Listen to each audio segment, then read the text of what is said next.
So I'm super excited.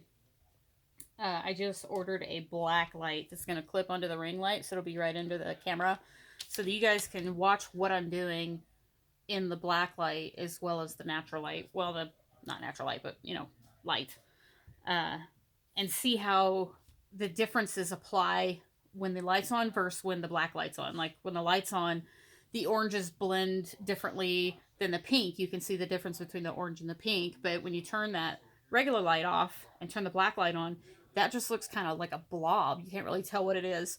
So I have to figure out what's a good contrasting color that's really going to define those areas that's also subtle under regular light. So you guys will be able to see the difference. Hopefully I will get that tonight. Otherwise it'll be a couple of days. It's supposed, I think the 6th is when it's supposed to be here. So I think that's really cool and really exciting. If you guys look forward to seeing that, hit subscribe, hit those notifications. I would just love to get this out there. So yeah, check it out. We'll do some painting under blacklight.